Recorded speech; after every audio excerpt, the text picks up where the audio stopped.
to the game? How did you find conditions out there? Yeah, I found them all right. Didn't feel as though particularly out of place there. You know, it's hard work, as it always is when the heat's up like that. But no, just really excited to be part of the team again and to be part of a Durham attack, leading it.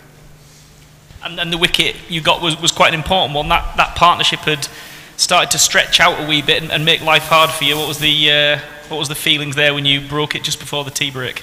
Yeah, I think when there's a massive partnership, obviously there's key moments in games, and that was one thing that we needed to break. Last thing you need is a partnership growing and growing and growing until it's hard to break. It was nice to get that through there.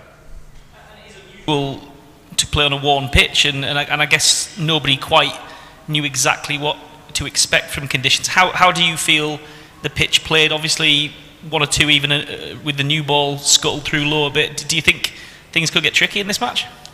I think we'll wait and see. Obviously, we've seen a couple scuttle low, but I think on the whole it's been okay.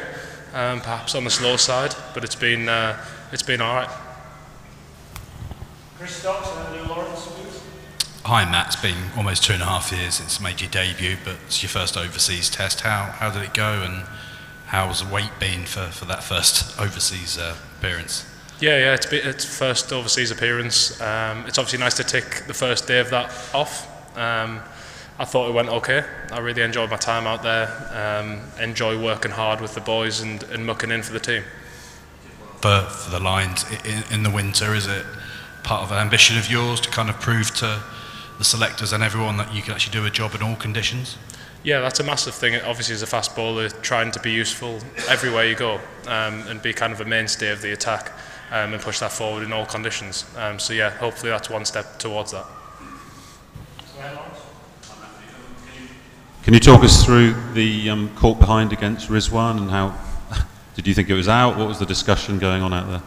Yeah, there was a decent noise going past the bat. The guys in front of the bat, the catch and cover, kind of heard the noise as well, but the slip and keeper didn't hear anything, so I think we kind of got to err on the side of caution with that and kind of trust the guys behind the stumps as they have the best view of it.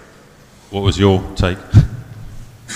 Well, I didn't know what it was. I thought potentially it was a softish noise, could have been bat off pad, so yeah, I'm happy with whichever decision we went with. Unfortunately it was the wrong one, but these things happen. Matt, you took 9 for against Lancashire in early September.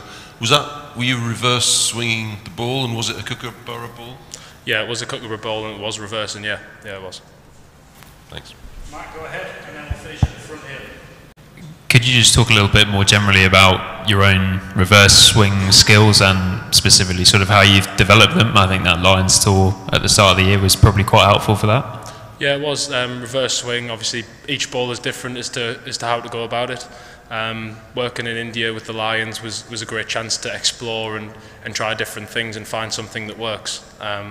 So like I say, it's just about implementing that into your game, having good conversations with people with a lot of experience overseas, so the likes of Chris Walks and James Anderson, having great conversations with them about how they go about it and trying to set up a method of dismissal that you want.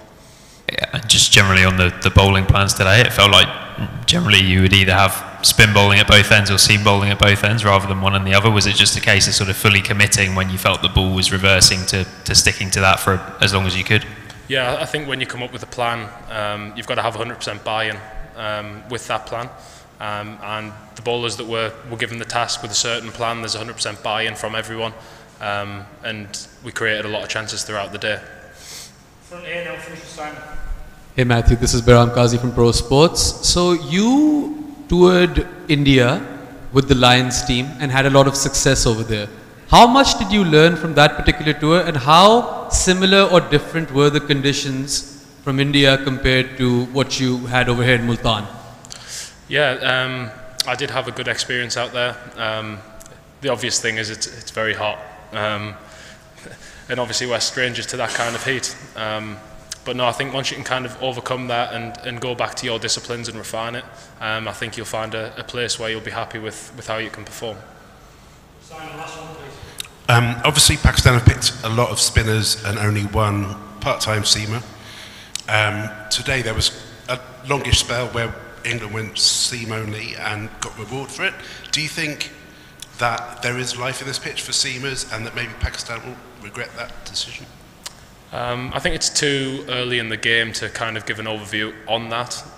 Obviously, there seems to be a bit there for the seamers as to whether the seamers can extract the lower bounce. And the odd one that jumps, I think there's still value in seam bowling on that pitch. But we'll have to see how the game plans out to see what those decisions are like. Thank you. Cheers. Cheers, guys. Cheers, guys. Thanks tomorrow. Cheers.